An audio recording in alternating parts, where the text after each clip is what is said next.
But enough putting logical thought into this movie as Jack walks in with armed guards to discover that Mark has taken the prisoner. Speaking of which, they discovered that the glow stick works, and Cynthia says that she'll hold on to it. But Mark claims that he knows someone who will help them with further research, and instead of defending her rights to the discovery, Cynthia hands it over. You know, I really want to turn off the logic portion of my brain when I'm watching this movie, but I just can't do it. They run off, but are quickly stopped by Jack. They do the same old surrender now and go with a quietly act when Cynthia throws the glow stick at the guards. Yes, shoot the ceiling, you morons. Mark and Cynthia run into a room and jump into the garbage chute, which doesn't ring of Star Wars in the slightest, does it? Jack runs in and discovers that the room is actually a morgue. Oh man, that means the chute leads to a massive pile of dead bodies. Great. That's odd. What? They haven't sounded the alarms. Yeah, and they won't either. They're gonna retire us like they did Dr. Reva. The only thing preventing that is that sample. Guys, you're standing in the middle of the remains of hundreds of dead bodies. You guys should be, I don't know, freaking out! Jack calls the general to tell him of the bad news, and Jack says Mark actually killed one of the guards during his escape. Poor guy only had 2 days left until retirement as well. The general is pissed and orders Jack to take him out.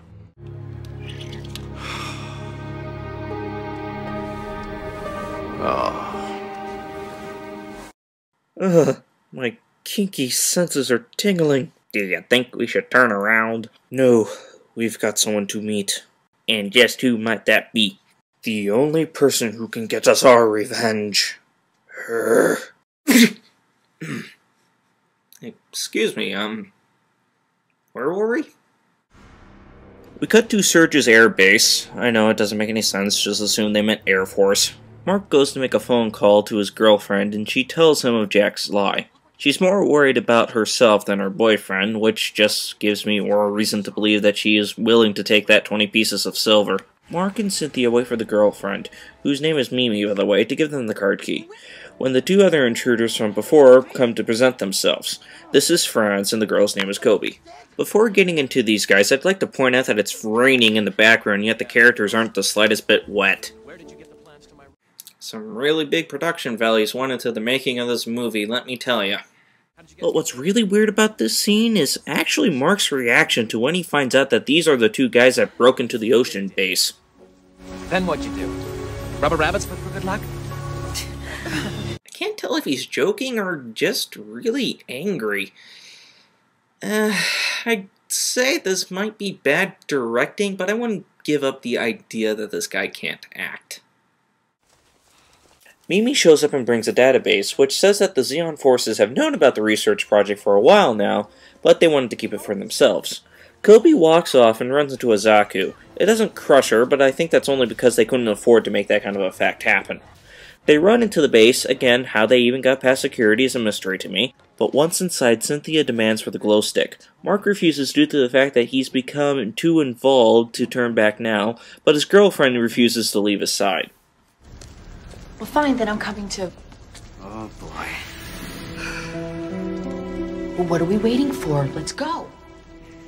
Okay, we get it.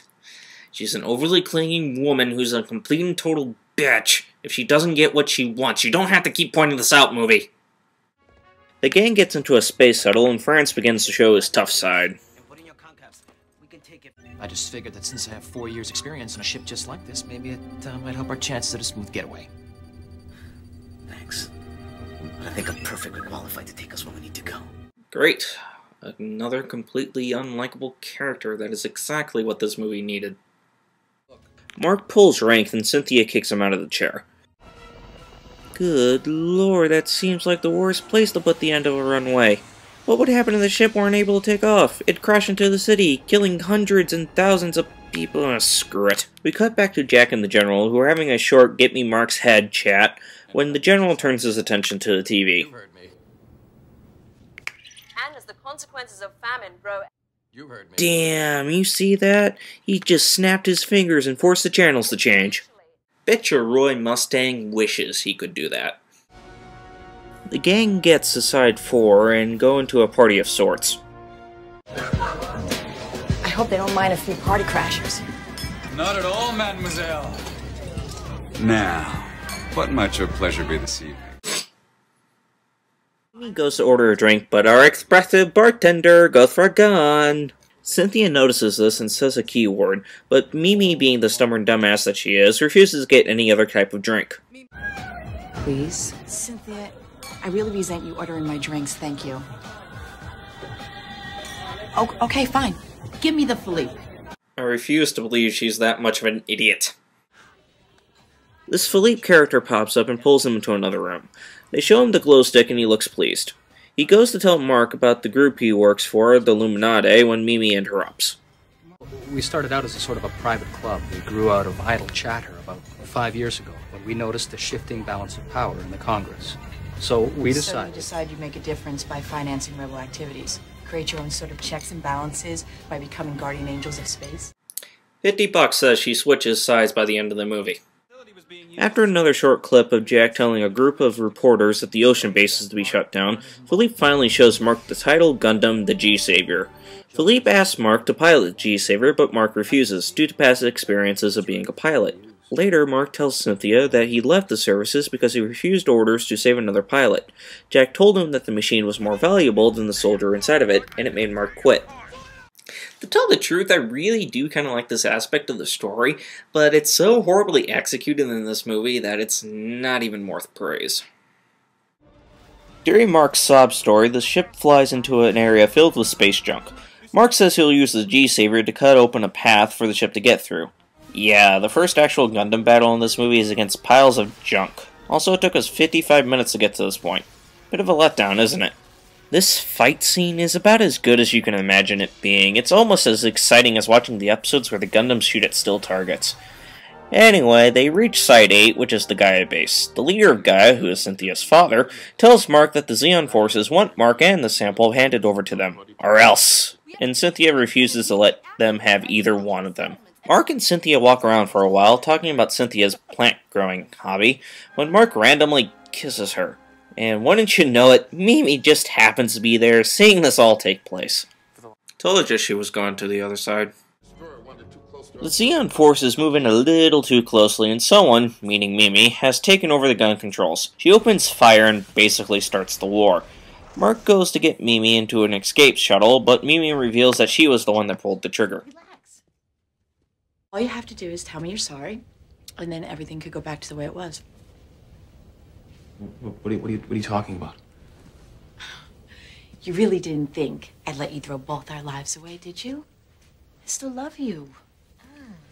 God, this woman has done nothing but piss me off. No wonder Mark is such a jerk. He had to be in order to put up with that woman. Mark has taken the final straw as well and breaks the lock on Mimi's door. Mimi doesn't let this get in the way, though. Meanwhile, Mark leads what little forces Gaia has to prepare for the upcoming battle. Okay, let's move out. Who's Fox? Who's gonna vote? Yeah, I don't know. Now, be good. Yeah, things are gonna go well.